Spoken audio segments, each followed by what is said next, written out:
Allstate wants to remind fans that mayhem is everywhere. Like when your fantasy league meets up at your house. Everything's great until the hot plate gets too hot for the tablecloth. Now your kitchen's up in smoke. And if you don't have the right home insurance coverage, the cost to fix this is anything but a fantasy. So switch to Allstate, save money, and get protected from mayhem like this. Not available in every state based on coverage selected, subject to terms, conditions, and availability. Savings vary.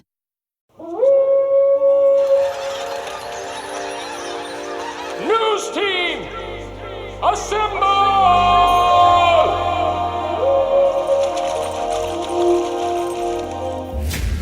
It's back and bigger than ever. It's the unofficial 40 from Soonerscoop.com.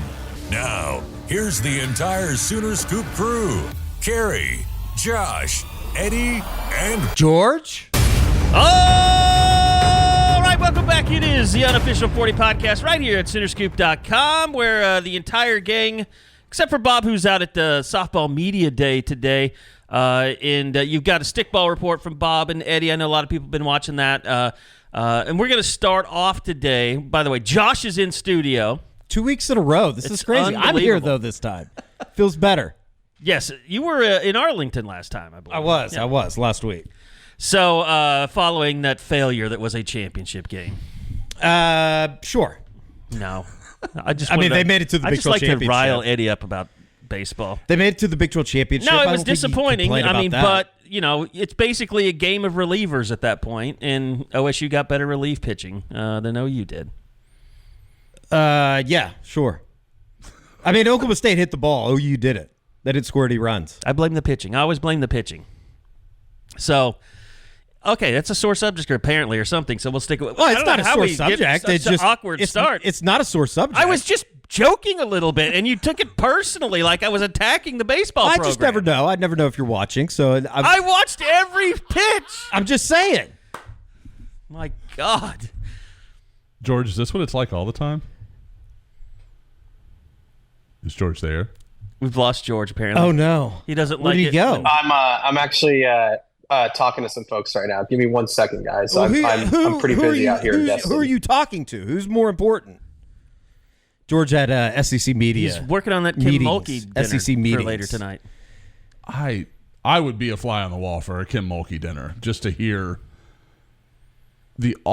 it's got to be awful, right? Like, would it be more awful? No, I think it'd be great. It would be incredible and amazing and batshit crazy. Yeah, that's what I mean. Like, would it stand out because she's crazy or just because of the general awkward variety of having a dinner with Kim Mulkey? I think it would be amazing. Could talk about how Russia was right in, detaining Brittany Griner.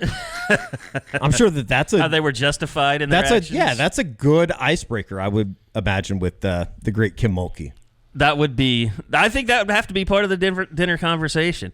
So get her off record to talk about it. That'd be amazing. Plan was to go directly to George, but he's found people more important than us. And we'll get George back. Maybe Eddie Radosevich can locate him with his perfect vision. I don't know if you can see all the way to Destin, Eddie, but your vision does surprise me. Yeah, I can see him. He's doing absolutely nothing. He's certainly not writing stories. Have I ever told you guys about Enjoy Vision? It's the best laser vision center in Oklahoma City. It's not even close. Combination of mind-blowing technology, experienced eyeball surgeons, and exceptional patient care was life-changing for me. What they're doing for the unofficial 40 listeners, they're giving $400 off of LASIK. All you got to do is go to enjoywithme.com. That is the letter NJOY withme.com. Use promo code U40 for $400 off of LASIK. If you would like to see perfectly, Enjoy Vision, this is where you LASIK. He is in Florida at the SEC meetings, the coaches meetings, the administrators, athletic director meetings. Because look, they've had this in the Big 12. They've done it out in Arizona, but it was never a big deal. I think national media people would kind of go out there sometimes, and you'd hear some things come out of it. And they would have some meetings in Irving every once in a while. But like this has become a thing with the SEC that is on the schedule. It has been for a decade or more, and people make a big deal out of it. They go. I don't even remember the Big 12 making it a point that we could even go to something like this. I don't even think that they had coordinated promote it at all. Media obligations. Yeah, it was more like national media, like, hey, you guys are having meetings. Can we come down there and hang out and talk to people? And they're like, I guess.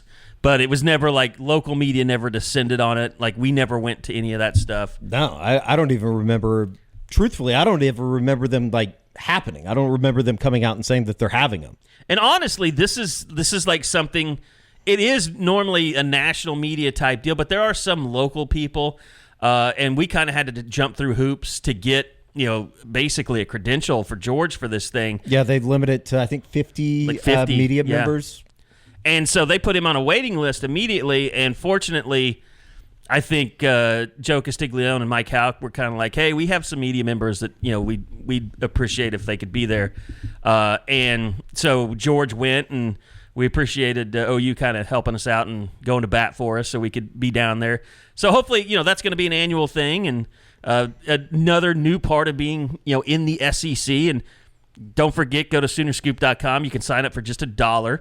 Read all of George's stuff from down there. And he's had several stories so far, more to come. I know he talked to Porter Moser and Jenny Baranchik. They are there as well. He'll have a lot of stuff from Joe. All right, guys, I'm back. There. I'm back. And George is...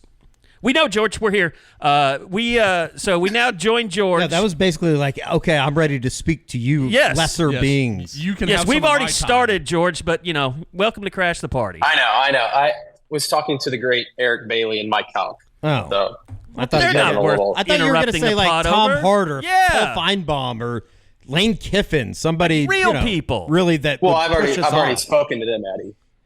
Oh well, then how's Paul? Everybody out here has been wondering where's Eddie. That's right. So- They know. Have you talked to a Feinbaum? Just briefly, pleasantries. He's one of those guys that he knows everyone here, but I don't think he actually knows who they are. Like, I don't think he actually knows who I am. That's right. But he says, "Oh yeah, how you doing?" He's one of those guys. Hey, good to see you, guy. Hey, pal. Yes, like There's I'm a pretty lot of sure. chief, a pretty lot of sure he How buddies. gives you out doing, his, man? Good to see you again, I'm man. pretty sure he hands out his phone number to everybody and just like, "Oh yeah, just text me." But I don't think he saves anyone's phone number. People will already. It'll probably already have happened. But Brent Venables is supposed to be on Paul Feinbaum. You tweeted out this afternoon. They did an interview with Heather Dinich this afternoon. Is that correct? Yes. Yeah, 3:15 Sure, that was real Central Time. enlightening. So I'm sure Yeah. he got to learn all the particulars of the college football playoff scenarios and what the committee I think members it's, think about the college football playoff. yeah, I think he's going on. I think that interview will be on around 3:15, 3:30 Central Time on Feinbaum, and then if this is up by then, also at 5:15 on Sports Center, that interview will air. So George, I'm sure you will glean a lot from it. George, do you have any national media members that you have a grudge against that you're willing to, I don't know, go after someone while you're there? No, I don't think so. Bumped into. I mean, it's a who's who of national media. Pete Thamel is here. Pat Forty is here. We wish Heather the interns Dinich, the best like in Eddie that said. endeavor. I'm not gonna look, guys. I'm trying to be friendly. These are our new folks that we're going to be seeing a lot. No, I think you need to have hopefully enemies. Yeah, I don't think I do. I think most people don't even know who I am here. They just know me as the Oklahoma guy that keeps asking Oklahoma questions. So no enemies yet, but ask me again tomorrow before I leave. So let's get into it. SEC Media Days. We kind of explained to everybody exactly what this is and how it's become a big deal in the SEC. And we kind of got some help from OU in terms of just getting a credential for this thing to make sure that they had local representation, and they reached out to us even and said, "Hey, you guys want to go to this?" And at that time, you'd been kind of put on a waiting list, but it was kind of pushed through. So you're there. You spoke to Brent Venables. You spoke to Porter Moser, Jenny Baranchik. I know you spoke to Joe Castiglione quite a bit. Our own Joe Jr. is there with you, helping you, with some of the technical aspects of what we've been doing or trying to do and doing poorly, I admit. But what's the big takeaway so far, day 2? That's a good question. Yesterday was kind of the big day for the coaches in terms of speaking to the media. And so I got to spend some time with Brent, about 35 minutes. And it was kind of a come and go scrum situation. Obviously, I stayed for the whole time. And my takeaway from that was just Brent talking about the transition to the FBC and how he's trying to build this program, in a way that can compete at a high level. And he talked a lot about, the last 6 months studying all the SEC teams, not just the teams they're playing next year, but all the teams, and basically came away saying, we're going to have to win the fourth quarter because there's a lot of close games, no matter if you're atop of the league or at the bottom of the league. There's no easy games. So I think that was a big takeaway. I think today, we got to speak to a few more coaches, and kind of the theme of the week has been about roster size and, are they going to shrink how many guys you can have onto your roster? I don't think they're going to change the 85-man scholarship limit, but there's a lot of talk about, walk-ons and what that program looks like in terms of how many guys you can add. And I can tell you every single coach has pretty much said the same thing in terms of they don't want it to shrink. They would like to keep as many guys as possible, just because of practice numbers and injuries and, guys leaving and transfer portal and all that stuff. So that's been a huge talking point, as well as some of just, the stuff going on across NCAA. The problem is none of these guys really know what's going to happen, so they can't really give a good answer. So it's been interesting to hear some of them. Go ahead. What is the objection or even the purpose behind limiting it to 85? I have to think, my first reaction is, oh, well, these are programs that are worried about other programs stockpiling players through NIL as walk-ons? Yeah, I really couldn't tell you why they would want to do that. And that's what kind of the coaches have said, is like they don't really understand why they would want to limit that. And I don't believe this is an SEC thing. This is like a NCAA thing that they're considering. I think what you said yesterday on the practice report too is really interesting, just in terms of, you're talking about taking away a bunch of spots that, let's be honest about it, they're used as kind of practice dummies. You got to outfit a team with enough bodies to be able to practice how they want to be able to do it.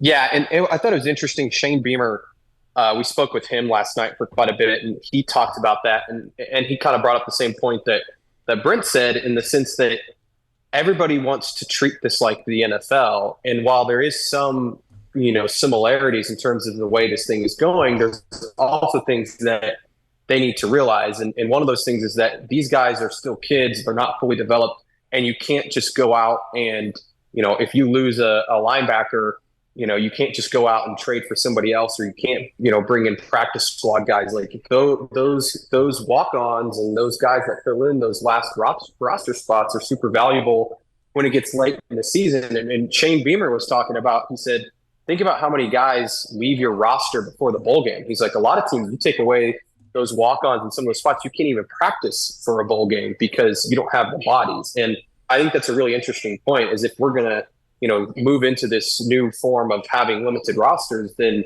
how are we also going to end up playing all these playoff games and all these bowl games? It's like you can't expand the schedule and also limit the roster size. Like you can't do both of those things. So I can just say that it sounds like they're going to fight this pretty hard in terms of limiting the roster numbers. But I think the coaches also know it's not really in their hands. The idea of a career practice player in college, though, is kind of badass. Yeah, you just go around 4 different schools in 4 years, just being a practice dummy at practice and kind of doing the college life.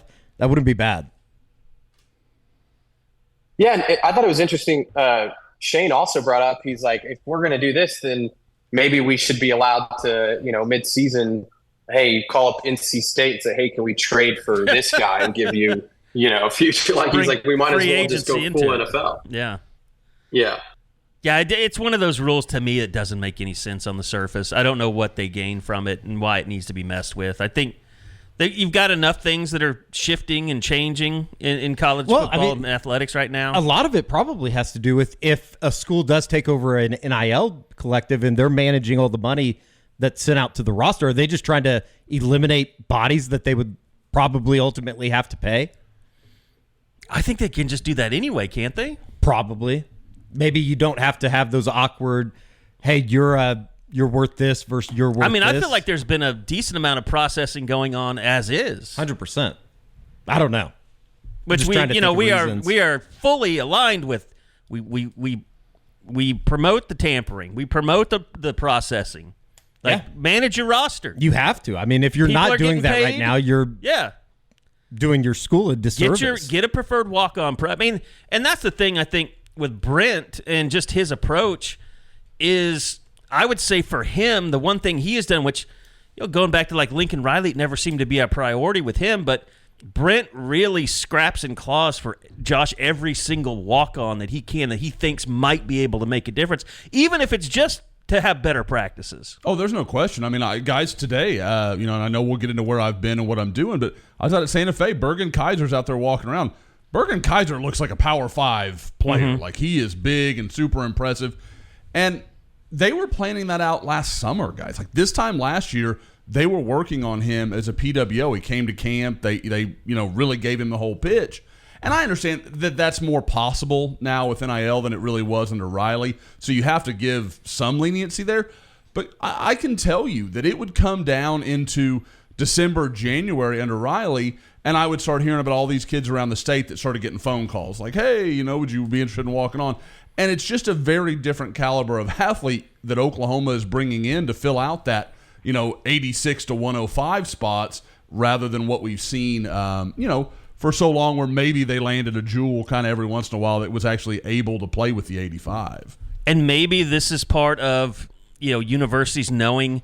This is the part that scares me is if all this stuff that Curtis Lofton and, their general manager kind of positions have been working to establish, whether it's roster management, valuation on positions, how much certain guys get paid at each position. Like, they've spent almost 2.5 years now kind of perfecting this system. And we've talked about how we think OU is doing a really good job there.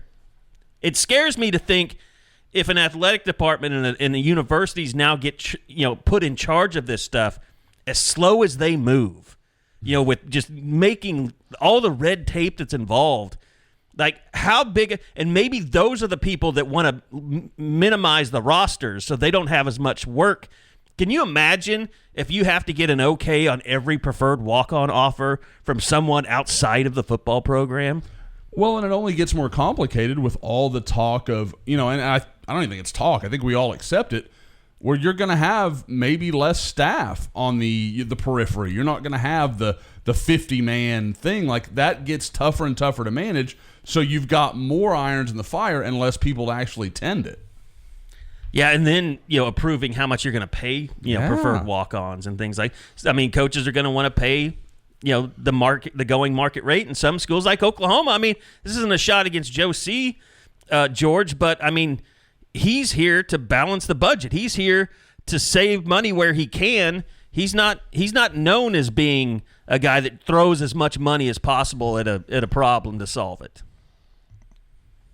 Yeah, no, I totally agree. And it's tough because, like, I think people think that, these schools, and some of them do, have a lot of endless money, but that's just not the case in some of these areas. So you have to be smart with it and distribute it where it's most valuable. But I don't know. I just think it's interesting to hear, Brent didn't dive into it deeply, but it's pretty clear that he was against the way some of these things are going. 3 great words. Free Fries Friday. Especially when they're used in that exact order. Get a free medium fries with $1 minimum purchase. Ba-da-ba-ba-ba. Valid one time on Fridays at participating McDonald's through 12/31/24. Excludes tax. Must opt into rewards. All right, so outside of that, you did get to talk some nuts and bolts with Brent yesterday, just about, new additions and things that happened in the portal. And I know you had a little bit of a Zach Alley conversation with him. You wrote about his role. It just overall as the head coach at Oklahoma. Kind of what'd you glean from that? Yeah, Dominic Williams, got to ask him about that. Branson, Hickman, obviously had some glowing things to say about those guys and the additions that they bring. I thought it was interesting. He had that comment about the offensive line having tremendous potential. And some of that's coach speak. Like, he's not going to sit here and be like, oh yeah, we're really worried about the offensive line. But, I do think that he thinks they have some nice pieces there that they could, maybe have a better offensive line than people anticipate. And then I think that, asking him about Zach Alley, we still haven't gotten to speak to him. Hopefully that happens maybe this summer or at least before fall camp. Or did you just take the opportunity to say, Brent, what the hell's up with that? I thought about it. I thought very strongly about it. I did not end up doing that, but I thought about it. But I did ask him kind of that question that I think kind of, danced around beat around the bush at times about hiring Zach Alley and being more of a CEO coach. And I thought his answer was kind of interesting to me because he said, I don't know what being a CEO head coach is, but my hands are on everything. And I'm like, well, I kind of wanted to be like, well, that is being kind of a CEO head coach, is having your hand in everything that's going on. But I do think that speaks to, again, kind of what Reed said, is that he really trusts Zach Alley to kind of run the show on this thing, and at least defensively. And obviously Brent's going to be very involved, but I do think that it's kind of taken some things off his plate and allowed him to be a little bit more free-flowing. And it's clear, again, the way he talks about Zach Alley and the way he communicates with players is that he trusts him to do a lot of things that maybe it was kind of on his plate previously with Ted. Yeah, and I don't know. Knowing Brent as long as I have, I don't know if that's like the last thing he wants is that people think he's not still a football coach and that he doesn't still bring that to the table, or that these players don't still see him as a football coach. But yeah, it's always seems to be weird, George, when you and he get into either general manager talk or CEO talk. But you're there to be the punching bag, I guess, for that. Because you got to ask the good questions to be a punching bag. It's interesting because he obviously knows who I am.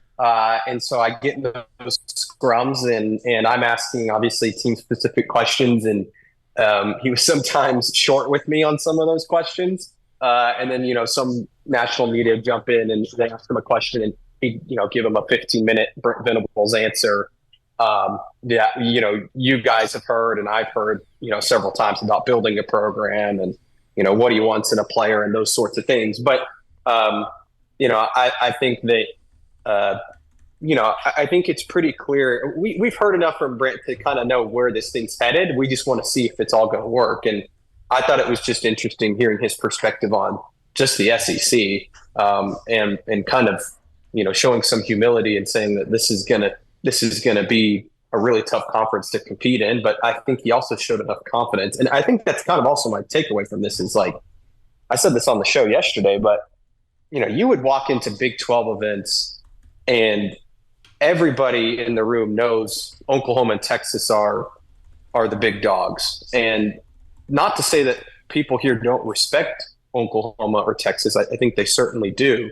But everybody thinks they're the big dog in this conference. There's a lot of confidence going around with these coaches and administrators, and the way they feel about their programs. So, and rightfully so. I mean, a lot of these programs have obviously been very successful. So I think that part is going to be a little bit of adjustment. I think it's a little bit eye-opening because, again, like I said, you walk into a lot of places and Oklahoma is the top, program or one of the top programs. And at the SEC, I still think they're in that same upper echelon, but, everybody feels that way.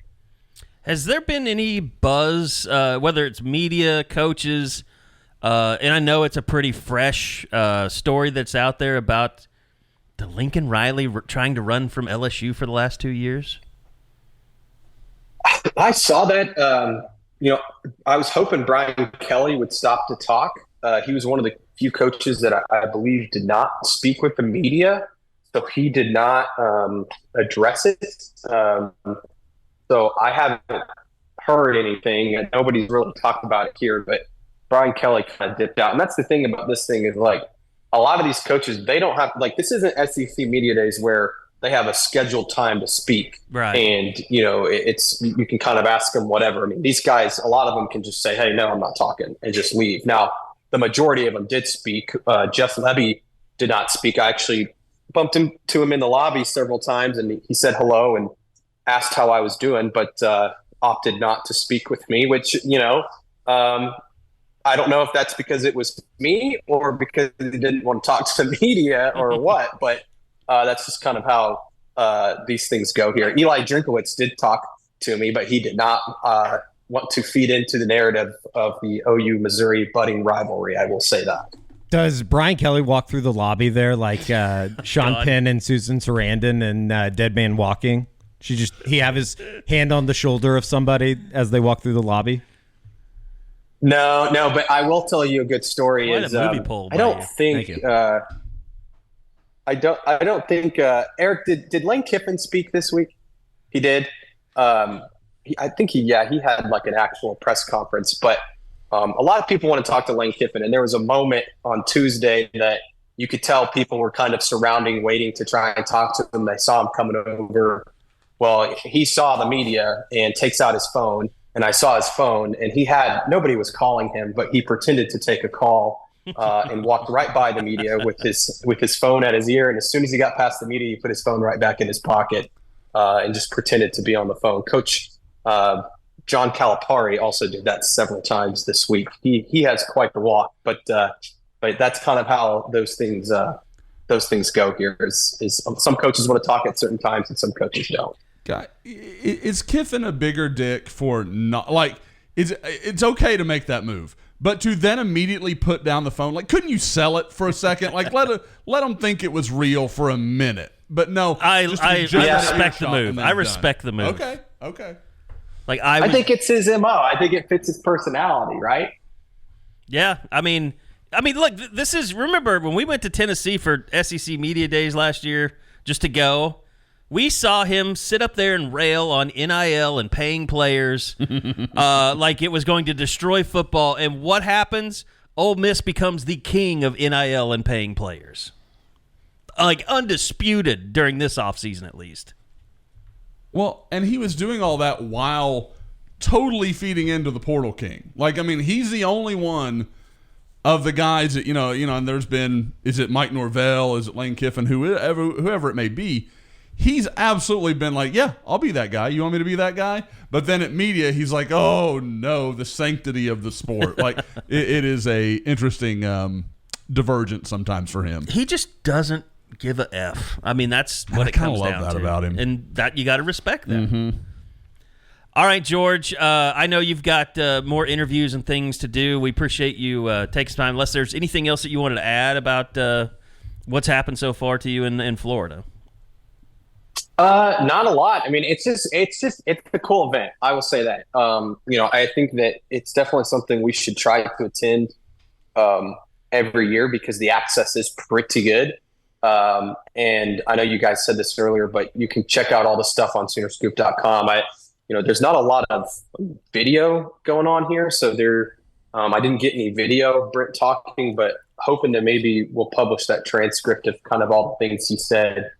Of course, like I said, I'll have a lot of stories, but it's also just been fun kind of watching who interacts with who here. And, it was funny watching Chris Del Conte talk to Chris Beard this morning in the lobby. I was like, well, I would love to be a fly on the wall on that conversation between two former coworkers there. So it's been a good time. And last night too, kind of seeing that they had a pool deck reception last night, and everybody's allowed to go to it, free booze for 2 hours. And it was kind of cool seeing everybody interact, and Joe Castiglione spent a good amount of time talking with Josh Heupel, which I thought was interesting. And obviously, Josh Heupel spoke today too, talking about going back to Oklahoma next year. So all that stuff, it's just kind of interesting to see all these coaches interact. Brent drink? No, Brent, actually, I didn't see him at the pool reception. Oh. So interesting. All right. They had but they also kind of dipped out early because they were going, the OU staff, I think, had a big dinner somewhere fancy last night as a group. So they the OU contingent, I think, dipped out a little early. Interesting. I do need to shout out the Castigliones. The Wi-Fi here is not great, and I may or may not have stolen their room number to use the Wi-Fi downstairs in the Hilton a couple times. So I appreciate that. If I get a bill, It's going to be a talk. No, it's free Wi-Fi, but you know how it is where you log in and you need like your room number or whatever. Yeah. So. All right, George. Well, keep doing the good work. Limit that beach time. We got to get some work done still, but people can back me up on this. There is very little beach time. I was on the beach for maybe 5 minutes last night.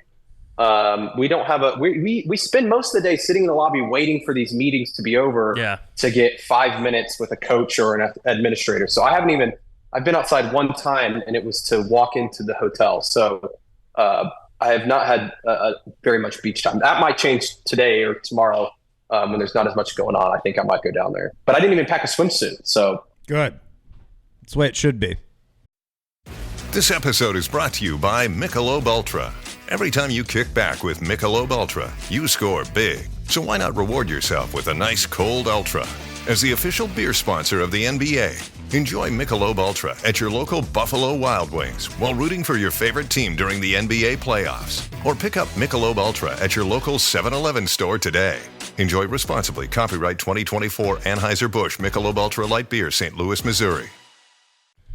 All right, George, we'll let you get out of here. Appreciate the time, and keep checking out the work on Soonerscoop.com, everybody, and just pipe down about the YouTube video yesterday, all right? The audio was not great. We tried to fix it as much as we could, but you know what? We're what do they say? We can do another one. I'll just zoom in from my phone or something. We'll see how it goes. Just yell at George. Like why? I'm not going to yell. Not you. I yell at you. Wait a second. Don't yell at me. I'm not the one. Carey's the one that gave me the camera and the setup. Okay. See, he's more than willing to throw you under the bus. I don't feel like I'm being thrown under the bus. I mean, I feel like it was fine, and people look. I feel like it sounded fine in the moment. We do such a good job with the stuff that we produce here that I think anytime we fall below that standard, people are pissed, and I'm cool with that. I'm glad that your expectations are so high. So I'm not mad at anybody. I'm just saying calm down with the YouTube comments. We know it I'm at fault too because I tried too hard to get that awesome shot, which was a cool shot on that balcony, but at the same time probably would have been better quality. Just did it in the hotel room like normal. It's good. We're all good here. So, but you can understand me. I just sound like a robot. Yeah, a little over processing. Okay, I'll let you guys go. All right, George. Thanks, man. Thanks, George. All right, so that is Peace. George Stoya twice leaving the show, and now it's just down to Josh, Eddie, and myself. And Josh, you are here in studio again because you're out on the road in Oklahoma going – it's mostly team camps this week, right, that you're taking part in? Yeah, you've got Santa Fe, you've got Bixby. You know, we talked about it a little bit, Eddie and I, last week with there was going to be last week was kind of the teams that I wasn't going to be able to fit in this week. I had to kind of make it work. So, I wasn't going to be able to see Owasso. I wasn't going to be able to see Wagner. I wanted to see Alex Shield Knight, some of those kind of guys. So this week is where a lot of the heavy lifting is going to be done. Like, today, seeing Santa Fe, seeing Norman North, seeing Jinx, Deer Creek, Stillwater's got some really nice players. They got a young receiver that I really like. So, you go down the list, and then tomorrow, it moves to Bixby with Bixby Union. So a lot of the names that I think people are most familiar with are the ones that I'll see over the next 3 days. So, today it was – give that schedule again. Santa Fe, Jinx, Deer Creek, Stillwater, Lawton Mac, and Norman North. And that was over 2 different camps? Or no, it's just one. That was one camp. Yeah, all at Santa Fe. Yeah, I mean, and I would think it's crazy it is to say because I know there'll be a good team again. Santa Fe might be the only team out there that doesn't have a guy with multiple FBS offers right now. So I mean it was a good camp, a lot of good players. Jinx is. If there is any team in the last few years that's looked like they could end Bixby's run, that it might be Jinx this year. They are pretty loaded, especially at the skill. Led by Caden Jones, obviously, Q1's kid. I would imagine just a continuation of what we've seen every time that we see him. Yeah. Super impressive. How much bigger is he than he was a year ago when you last saw him? He's you can tell, I would say more than anywhere, probably in his lower body. You're starting to see his legs fill out. Pretty common for a guy that age. That's when they start to add that weight. He's going into his junior year, right? Yeah, he's going into his junior year. He was a sophomore last year, standing out at 6A. Yeah, exactly. I think he had 1,200 yards his freshman year at BA, something like that, on a not especially great BA team. But yeah, now going into his second year at Jinx, he's playing last year he played a lot of corner on defense. Now they've got him kind of moved over to playing a little bit more safety. Their backfield with he and Samaj Stanford, I don't know how you're going to work vertically on that team. I mean, they're just going to cover a lot of ground, a lot of athletic ability. But Caden obviously is a running back target for Oklahoma. Really, there was some load management going on today. They weren't giving him too much, and it's kind of I say that. I said Santa Fe didn't have a Division I team, Division I player. They've got Brown, the running back, Robinson. God, Demarius Robinson. I don't know why I said Brown. And those two were clearly the class of the camp as far as running backs go. Made a lot of plays.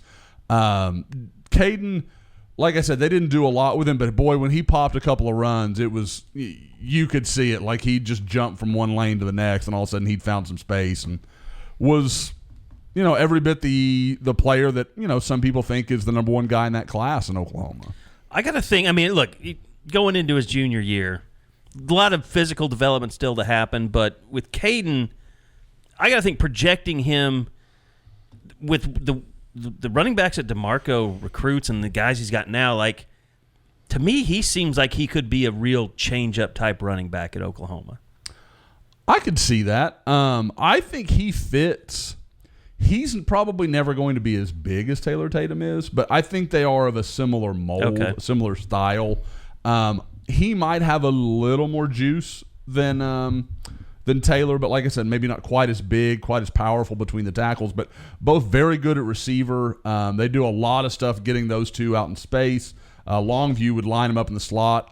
I didn't see any of that today from Jinx, but it wouldn't shock me at all. Our guy Jay Wilkinson is back over at Jinx, right? Yeah, running the offense. The gang's back together, man. Gaylor. I mean, the Jinx staff is like a all-star team of the 2010s around the Tulsa area. So I was just thinking, like, in terms of DeMarco, having to handle the offense with Seth, like those are going to be more like DeMarco style guys that can line up, go from the backfield and transfer to the slot mid play and do some things in the receiving game. Yeah, I hadn't really thought of that, but that's fair. I mean, those are, and you look at who they've landed this year. I talked a lot about Torrey Blaylock playing a lot of receiver for Atascocita as well. So that might be worth, honestly, kind of looking into and seeing, is that something that is a conscious decision? Not that DeMarco Murray's saying, I want to recruit players like myself. But, just kind of him understanding the value of a player like that, and I maybe understanding it better than most. Another guy that was there is somebody that kind of burst onto the scene a year ago at OU's team camp, I want to say, or not team camp, but just individual camp. Basin James, a local product from Norman North. It seems like if you don't know about him, you're gonna know about him at some point over the course of his junior season. I would say if I was going to pick the player of team camp, I might have been Mason James. Yeah, he was really, really good, and that's not to say there weren't several worthy conversations to have about, because there was quarterbacks, defensive linemen. Really, I would say probably with the exception of an offensive lineman, I think just about every position was covered by a guy that really has Power 5 or Power 4 potential. But yeah. With Mason, I think you're starting to see him fill out a little bit. There was one moment when Jinx really, you could tell Adam Gaylor saw what Norman North was going to try to do, made a call. Their corner immediately gets up and just jams the hell out of Mason James, like really gets in his face, takes him entirely out of play, kind of blows up the play. The next time, and it's the same call, because like Adam Gaylor, you can hear him from 3 stadiums away, and you could hear the call, and when he made it, they tried to do the same thing, and Mason made he picked up on it too, made a quick move to his inside, shot inside or to the outside, and then kind of came back in, went across the corner's face, and I think caught about a 17-yard ball up the middle. So, I mean, he's a smart guy. He understands what people are trying to do to him. But I do think he is starting to physically develop. And, man, when that dude gets in space, I mean, there is some, Sterling Shepard, Mark Clayton, that's kind of, I know those are massive comparisons. But, I mean, he really is a guy that I think could be just an unbelievable kind of go-between, could work some outside. I think he's going to be best in the slot, but he's incredibly twitchy, really sees the field well, and is kind of one of those guys. It's almost like a running back when you get him out in space. Like, he's immediately setting up blocks and thinking about what's the biggest possible gain he can get from the play. Well, I'll just say it on air. We were talking about Norwood North earlier. I was like, who's going to be their quarterback? I completely forgot. It is Kevin Henry's son, who is the color analyst with Toby Rowland on OU's basketball broadcast. He was up at the indoor facility during some of the bowl practices. He was just waiting for them to throw for them to get done with some of the practices. But it seems like he's going to be maybe a somebody. I think he's even 2027. Kid. I think he's super young. Well, I'll be perfectly honest, and you know how this is, Eddie. You'll get so ISO'd on a guy that I sometimes won't watch the quarterback or the play develop like I should because I'm shooting camera, shooting pictures or whatever. And so I can't say I saw him. But at the same time, Mason James is catching balls in stride and over his shoulder. The ball was where it needed to be. So if that's who we're talking about, then that's absolutely pretty promising. sure that's who's set up to be the quarterback this year over at Norwood North. Mm-hmm. Want to be more active this summer? Sierra helps you save on everything from swimsuits to stand-up paddleboards, tennis rackets to fishing tackle. And if that doesn't float your boat, we also have pool floats. Sierra, let's get moving to your local store, like now. Go! There were a couple other guys, obviously maybe off of the Oklahoma radar at Santa Fe's team camp, but got to ask about my boy Grady Adamson and how he's doing going into his senior year. That is, I would say it's what's funny, Eddie, is you may be even a bigger fan than I am, and I kind of have the rep as the Grady Adamson guy. Like when I'm out at stuff, they're like, "There's your boy." Like if he doesn't make the perfect throw, I hear about it. You know, it's kind of one of those things. So, what I will say, watching Grady, and got to really watch him a lot today, I think he's got to find a little more consistency because you'll see him make a 40-yard deep ball that is perfect. It's exactly the way you'd want to throw it. It's on the outside shoulder.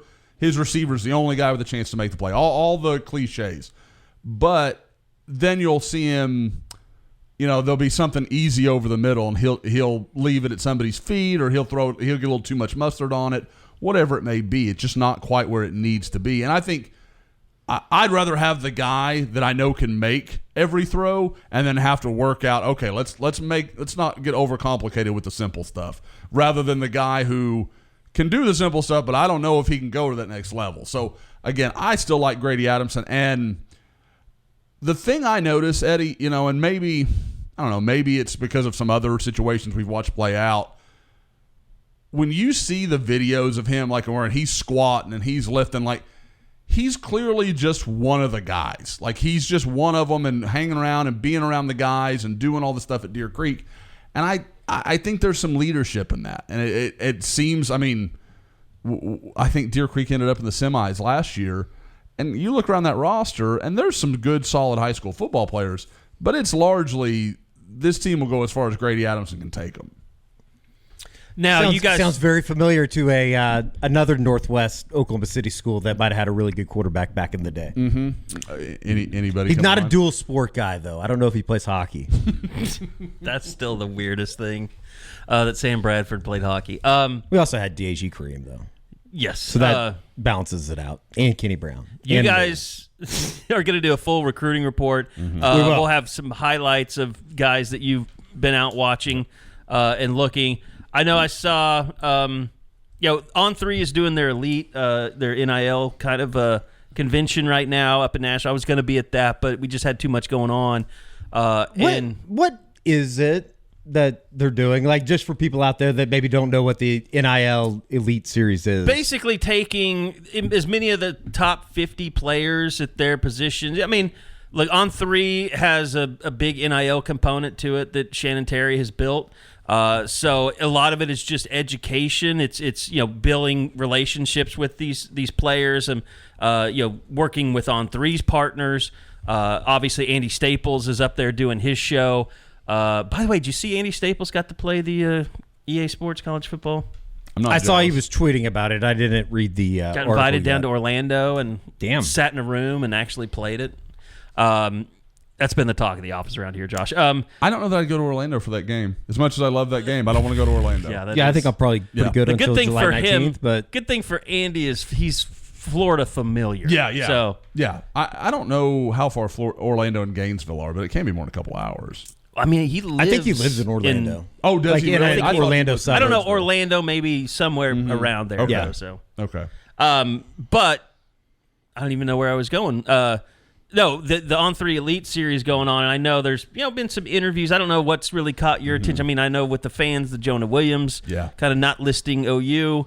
I don't know if that's building the suspension or if that even gives you pause. Like, is he trying to misdirect things now? Like, where are you standing when you see that come out of the On3 Elite Series? With Jonah, I was definitely one for a while that thought, okay, this is a guy having some fun and kind of leading everybody astray. Maybe it's that, but boy, it doesn't feel like that. I mean, because it's one of those things where you usually will hear stuff, like kind of secondarily, because more than anything, the school involved, in this case it would be Oklahoma, doesn't want to play that fool for that long because they want other kids to know you're going to have a chance to play with this guy. Like they don't want it to not be part of the equation. They wanted to use it for momentum. Yeah, they don't want everybody's storyline to be like, where'd Oklahoma go with Jonah Williams? Like, there's only so far a school can kind of let that go before it starts to hurt them a little bit. So I think it's just a matter of he's just turned his focus to some other schools. Now, he mentioned a top 3 of A&M, USC, and Oregon. I mean, that's a surprising bit. There's only one of those schools that's playing high-level baseball. Exactly. And I think that's where all the arrows point right now. Talking to some people around A&M, both, with some familiarity with the baseball program, everything. I can tell you much as Skip Johnson and the OU football staff have done, that has been a multi-headed recruitment. I mean, they are doing a lot of work because, I mean, again, I can't overstate it. This is not he kind of plays baseball too guy. Like, this is might be a first-round pick kind of guy. He is special. So, we'll see. Maybe he does. And if he does, I'll own that he shocked me and turned it around for me. I'm about to the point I'm going to put an A&M prediction in. That's kind of where I'm at with things. He won't be on my, not to spoil the next installment of commit predictions, but he won't be on my list. I mean, that's just where it feels like it's going. Now, there is some good news coming out of that, but I don't think that's going where OU fans want it to. Let me ask you this. Is there any chance the OU staff said, in their minds, they kind of came to the conclusion, like, he might be a first-round draft pick. We might put in all this effort and recruit him, and he may never come to college, and we'd rather not take that risk. We'd rather get our roster, solidified, knowing who's going to be in that class. And I think if you were talking about that seems like a very excuse-laden loser-type statement now that it's come out of my mouth. Yeah, for the right guy, the 3 or 4-star guy that might take a spot away from another similarly talented player that you're, maybe a coin flip to ever show up and play football. Yeah, I could buy that. I feel like all the years that I've done this, if Brent were sitting across from me right now and I posed that scenario, he would say, you take the best player you can get. Like, you take the chance that he's going to end up in college and not go pro. Because, I mean, this is a guy that, a month and a half ago, OU shows up in Houston and takes the entire defensive coaching staff to his, one of his baseball games. Like that. There's no question that they want Jonah Williams. They'd love to have him. I don't think it's going to work out. And I think there's a variety of reasons. Now, I think some of the thought was they were going to be able to buoy that a little bit with Marion Robinson, the other safety from Arkansas. But he came out this week and told Chad Simmons he's got Arkansas a little in front of the other three schools, which I believe it's Oklahoma, Oregon, and I keep forgetting who the fourth. I think it's LSU maybe. I just can't see how you could. Anyone that's loving Arkansas right now, I would have to think that that's going to change. Yeah. I mean, and maybe it's one of those things where you love Arkansas despite the fact they're losing, so you probably just want to go to Arkansas. Yeah. And when the coaching change happens or doesn't happen, then you fall in love with that next coach. And that's the rub there, because you can argue that out two ways. Because there's part of me that says, okay, if any of those four schools were going to be leading Oklahoma right now, I'd want it to be Arkansas. Like, I mean, that makes all the sense in the world.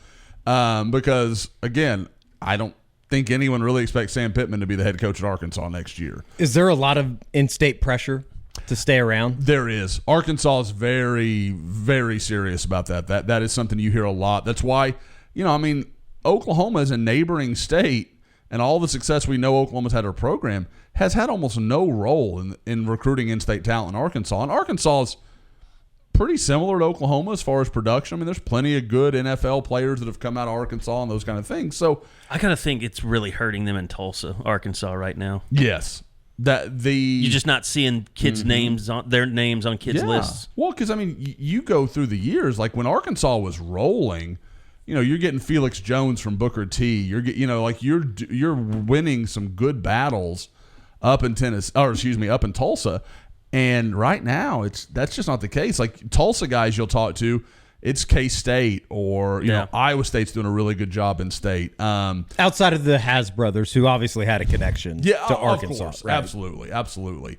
I think that's going to be if there's any bright spot for Arkansas football, it may be Luke Has this year. He looks like he's going to be an absolute dude. But yeah, so again, I think. With a Marion, though, like I said, the other side of that is just what you're talking about, Carey. Well, if you're going to pick this Arkansas in this condition, when are you not going to pick Arkansas? So, and to me, that's the rub, because it was always like, well, okay, even if they miss Jonah, you've got Marcus Wimberly, you add a Marion Robinson. That's a really good safety pair. You feel more than okay about that. But then if you have to go back to the drawing board, then where are you? That's kind of when it starts to – and there's some good ones in state, like Eric Harris at Owasso's a guy I really like that could play some safety. I don't know that he's a like-for-like replacement for a Marion Robinson, but, again, we'll see. It's still pending all the official visits. I don't think this is locked up, and I can say as of a month ago talking to Arkansas sources, they didn't think Arkansas was that seriously involved. So this could, again, be maybe a little bit of a smokescreen. We'll see. How's the ride on the Ty Haywood roller coaster going? I think the ride, the Ty Haywood wagon, as far as Oklahoma's ups and downs, it's all connected to Alabama. Because I swear, I'll hear one week that I don't even know if he's going to take that official visit. Like I was speaking to a really good source the other day, and they were like, he doesn't even mention Alabama that much. Like when he talks about 4 or 5 schools, there are others that are involved, but it's not Alabama. And then today, I think it was this morning, On3's got a story, and he talked about, Alabama being the school he kind of dreamed of growing up. And we knew that. We knew that was the case, but it didn't seem like it was really going to come together or going to matter. Now, I think it's going to be Alabama or Oklahoma. And through the years, that hasn't gone all that well for OU. But in that article, when a kid is talking about Bill Bedenbaugh being a no bullshit, no nonsense kind of guy, those are the guys that Bill Bedenbaugh gets. Like those, like he gets it, he likes it, and everything I've ever heard about Ty Haywood is 100% like he's not an NIL guy, he's not into all the flash, he doesn't need to be sitting in the Ferrari, he doesn't care about any of that. He wants to be a good football player, and he wants to work, and his parents don't let him, just run away and do whatever he wants to do. So he makes a ton of sense. Now, is that enough to beat Alabama? I don't know. But if I'm picking right now, and I know Steve Wiltfong and Chad Simmons both agree, right now Oklahoma's the pick. Now we got to see what happens on these official visits. All right, recruiting report coming up today as well. So on the YouTube page, go much more in depth into everything going on there. Anything you wanted to add just about the tour or upcoming content on the site? We'll have interviews with both Mason James and Caden Jones. Like I said, gonna go up and see Bixby and Union tomorrow. Probably not as much there from a clear, these are OU guys, but it's Bixby, it's Union. They're gonna have some young guys that you need to know about. When you go to something like that, like Bixby, as good as they get, is it just? Are there just? I don't even. Can college coaches be out right now? No, not on the road. They right can't now. be. Okay. Mm-mm. No, their window just closed a few days ago. One of the interesting ones, though, and it's always fun to watch. I tell people, go out there if you can. East St. Louis will be out there. You want to talk about a school that rolls off a bus with some creatures, holy crap. East St. Louis, they're out there with Bixby. Clearly the best team in the state of Oklahoma over the last, probably decade, I think we could say, and certainly over the last 3 or 4 years. Crazy to think about. Yeah. Saying it out loud, that Bixby's been around and this dominant for this long. I still remember that years ago when they had the little running back, the roller kid, that was 5'9", 230, probably couldn't run 4.8, and they just bludgeoned Lawton all night, and Lawton just finally couldn't quite keep up, and I think they ended up winning that game a couple touchdowns or something.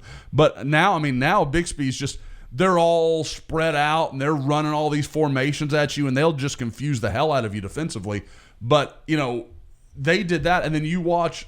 But if I said, tell me which team is Bixby and which one's East St. Louis, you don't know anything about it, there's no frame of reference.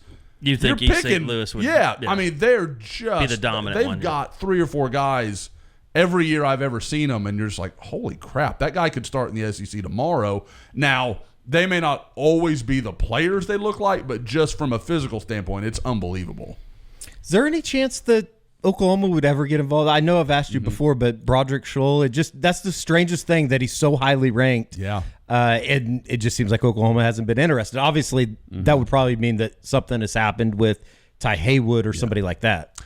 To me, it wouldn't shock me if OU tried. I don't think it would be worth their time at this point. I think they've let too much go. And again, it's not sometimes I would say that and be oh, the kid's kind of bitter. I don't think the kid's bitter. He just doesn't have any special feelings about Oklahoma. He's lived in the state for literally almost a year to the day because he moved in right before I saw him at Bixby's camp last summer. And so I don't think there's any special feelings. So he's got no reason to be pissed off. But he's also been involved with Auburn and Missouri and some of these other schools just a lot longer. Yeah. So there's to me, again, if Oklahoma's going to go down that road, I still think it's Blake Cherry. And watching him, offensive tackle, who I feel like is another one of those guys that's been around for I feel like he got an extra year of high school. Yeah. Like an NIL guy. I mean, a COVID guy almost. Well, and again, we talked about Jinx looks amazing. Jinx Owasso is going to be one of those style makes fights, or styles makes fights kind of game, because Owasso is big and bruising and physical up front. They're number 3 offensive tackle, 6'5", 280, and may play FBS ball. That's how good they are. It's kind of like last year when Jim Harbaugh comes out and he's like, we've got 7 offensive linemen that may get drafted. That's kind of where Owasso is. They're so good up front. Their center is a little sawed-off guy, but his dad played at Ohio State. Oh, really? Yeah, so it's just one of those, or Michigan, one of the two. I may be crossing that up.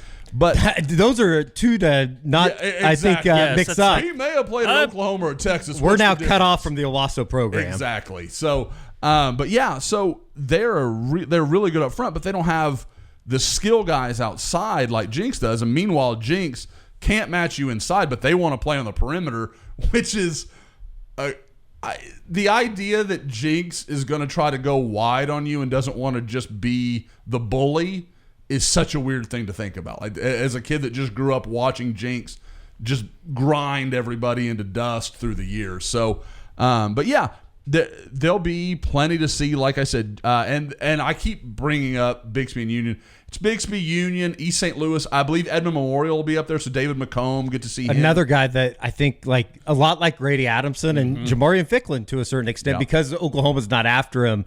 We forget how good this class is in the quarterbacks. I mean, and again, with what we're talking about, Shaker Rising committed to Utah, and I haven't even mentioned him. So, I mean, it's a unbelievable year at quarterback. Are any of those guys out of that quartet of guys, whether it be Shaker or McCombs or Adamson or Ficklin, that I know Oklahoma feels very confident and they love Kevin Sperry, but are any of those guys like All-Americans that you're going to look up and go, how the hell did this guy get out of Oklahoma? And not to say that Kevin Sperry's going to come in and throw up all over himself either.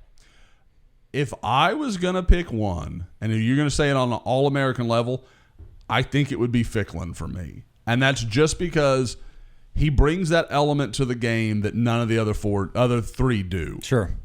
His feet, I mean, he's a explosive athlete. And I hate to even bring that up because he is such a skilled passer, and I think he gets pigeonholed as like, oh, he's just a runner.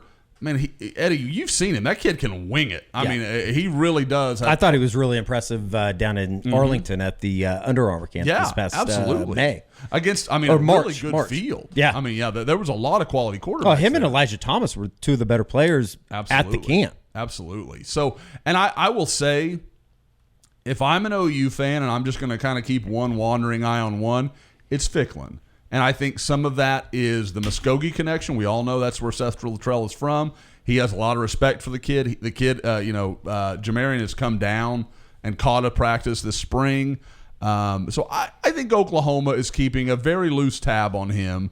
I don't think they expect anything to ever really come of it. And he announced his commitment date. July 4th. Yeah. So I for some reason I had the 8th in my head, but you're right. It's the 4th.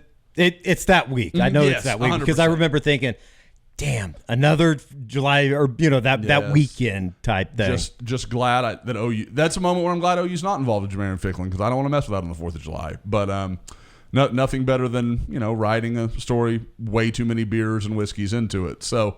But yeah, so could go and just do like fireworks and stuff behind him. Yeah, sure. Yeah, my family would totally be for that. With my June, pretty much being a derelict father. Yeah. It's been done before. All right, we've got. I'd noticed. I saw Samuel Omosigo posting about the start of Schmitty School. Started today. Was starting today. Started this morning. Yeah, summer workout. And that's, it doesn't surprise me. And George talked about Brent's message down there being about being a fourth quarter team because obviously that's probably something that he's preaching to the team as they get ready to start off-season workouts and something I'm sure they're going to hear drilled into their brains by Jerry Schmidt. So exciting that that's getting going, but summer... We should start like a weekly, this may or may not have happened at summer workouts, and we'll just throw stuff out there. I'm down for that. Such and such deadlifted 700 pounds.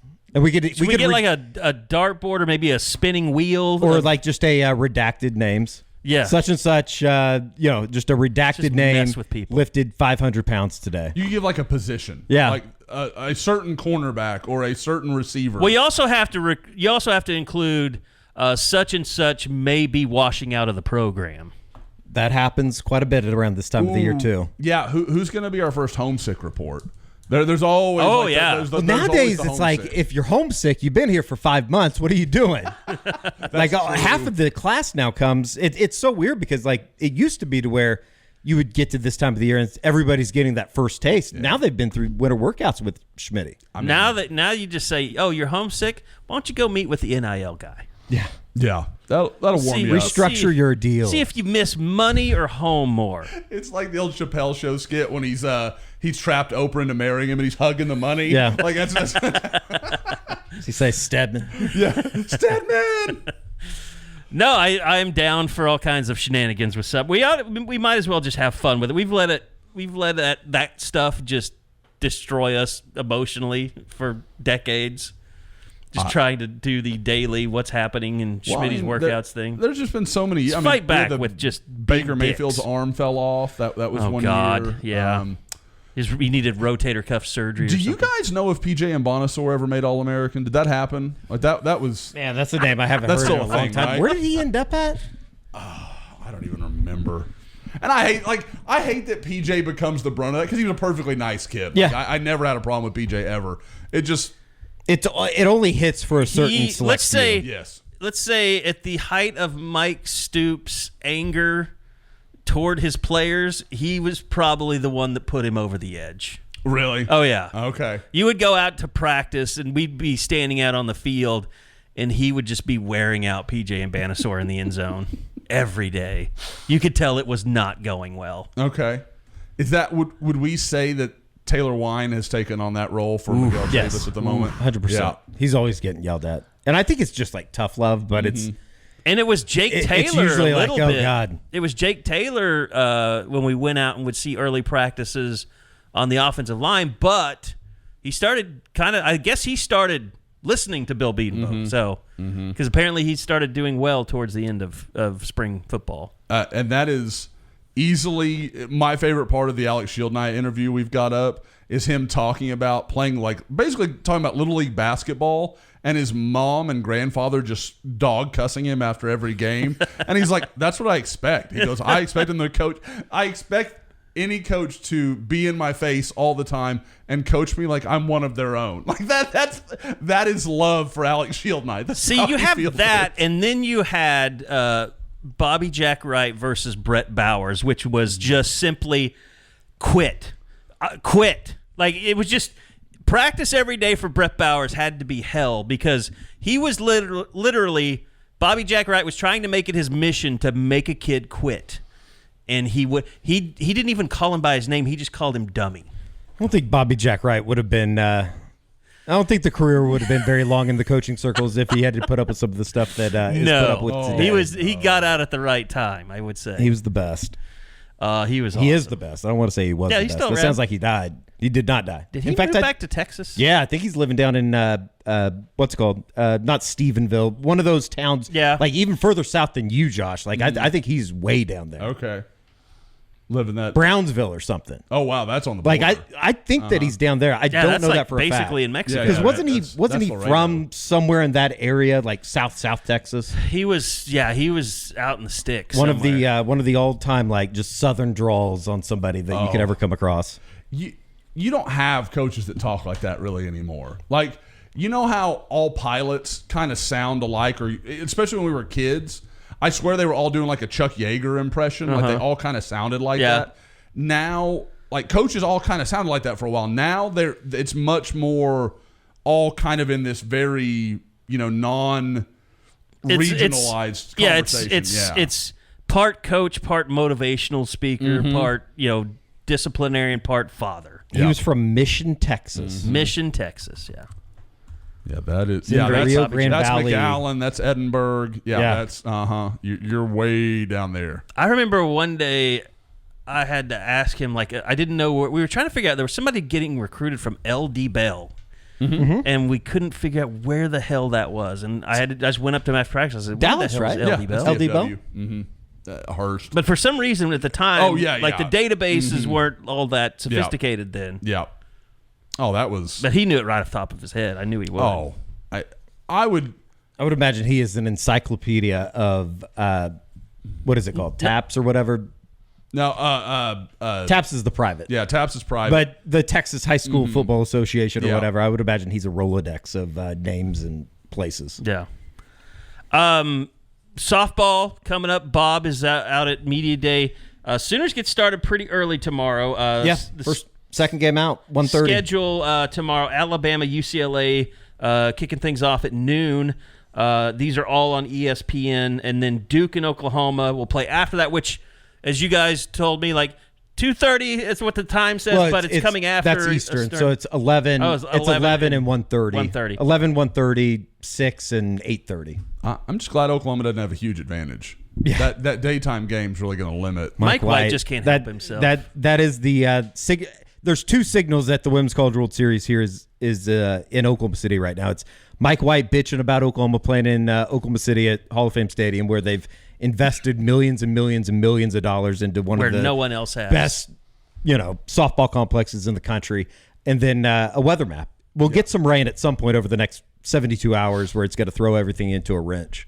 As long as we can keep games off of ABC. Saturday's winter bracket games on ABC. I know. It's going to suck. I'm just glad I flew in. Because the weather map on ABC. Immediately. I think it's just rain, though. I think the good thing is with the ESPN, app and stuff, you can avoid all that. Yeah, it's just. I think it's just a bunch of rain. Like, I don't think that we're supposed to have tornadoes or anything. I don't trust him, Eddie. I'm so glad I came in yesterday rather than today. Last year I flew in the day before the start of the World Series, and my plane was just Florida State, Stanford, like just crazy. And I'm sure there's a lot of connections connections out of Houston. Yeah, it was nuts. You know what's crazy? I mean, it's a great first round of matchups in the Women's College World Series. I mean, it's incredible. Just the names alone. I mean, you've got Alabama, UCLA kicking it off. I know Duke's not like a blue blood, but you got Oklahoma. Then you got Texas and Stanford, so they'll be going up against the night Kennedy. session's going to be really good. And then you have former teammates going against each other in Oklahoma State and Florida. Best friends, Tim Walton and Kenny Gajewski. It's going to be awesome. Guys, I can't think of a pitcher I'd less want to face than who Texas is staring down. That girl from last year. That Kennedy girl. She was really good. She's a monster. She was really good. It's going to be interesting because I do think that, like, as bad as we've kind of viewed the Oklahoma season, like, quote unquote, they're still going in as one of the odds-on favorites to win a 4th consecutive national title, which is just kind of incredible. I mean, they had an argument to be a 1 seed. I mean, they didn't get it, and you can't argue that Texas shouldn't have been. But that's how good. I mean, they're the 2 seed in this whole thing. Yeah, it's going to be, and they're playing really well. Yeah, they're playing. And Bob and I talked about it on the Stickball report, but it seems like the team that a lot of people thought they were going to be has kind of shown up here over the last couple of weeks in the postseason. And I'll give you equal time without any comments to upset you about OU baseball. No, I think it's going to be really tough. I think Duke's really, really good. It was kind of a bad draw. Their game. But at the same time, I can't for the life of me figure out why, like, how UConn got an at-large bid and College of Charleston, who won 41 games, Lamar, who won 44 games, are sitting at home this weekend. Swept Oklahoma.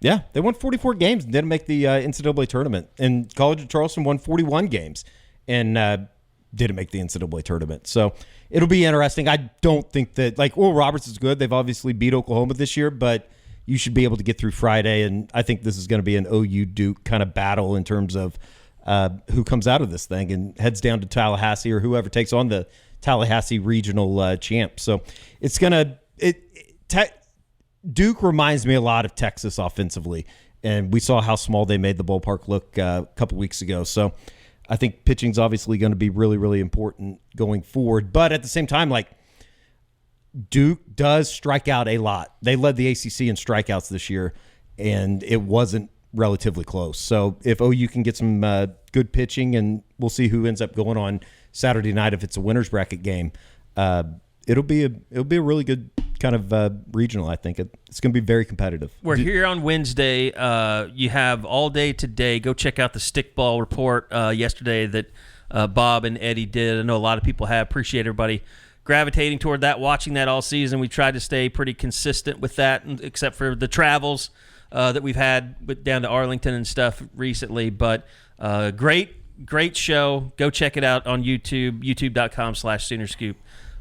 Sorry, Josh, I interrupted you. No, I was going to ask Eddie, did you see the Parker Fleming? I think Oklahoma was the only host that he didn't have favored. Yeah, I mean, out of his math. From a statistical standpoint, Duke favors in a lot of categories. That's crazy. They hit 111 home runs this year. The thing about Duke, though, is I don't think that they have very much starting pitching, and they do a lot of bullpens. So if OU can get to whoever ends up starting against them, and I think that Duke will go against UConn's number 1 guy, Ian Cook. He was the Big East pitcher of the year this year. It should be kind of interesting. I think there's going to be a lot of runs scored, and the pitching stuff is going to be really interesting how OU sets it up because of the weather. Yeah, like they're going to have to kind of game plan. Are you going to be playing something on a Monday where the if game is the only thing scheduled for now? So kind of got to get a little bit of a break in terms of weather, but I think the way OU's been swinging the bats lately, they should be in pretty good shape to have a really good chance to get out of this thing. Yeah, it sounds like you're expecting like 13-10s and stuff, just some maybe crazy scores. It might be. It might be. I don't know about that first time around on Saturday because OU still does have some pretty good pitching, but it very well could be when you get to the back end of the weekend. And I think it's going to be a lot of fun out at Eldell. I was telling Carey, they have the tent set up. I know Ryan Gaines has put out a picture of the berms and stuff. It should be a pretty good atmosphere out there. All right. Anybody else have anything they want to add before we get out of here today? All right, that'll do it. I think so. Recruiting report coming up as well on YouTube. Check that out. But a lot of great content. You got George, the SEC meetings. That is out there on YouTube, Stickball Report, and now we'll have a recruiting report as well. So that's going to do it for this edition of the Unofficial 40 Podcast. We'll see you here next week for another edition of the Unofficial 40 Podcast right here on Soonerscoop.com.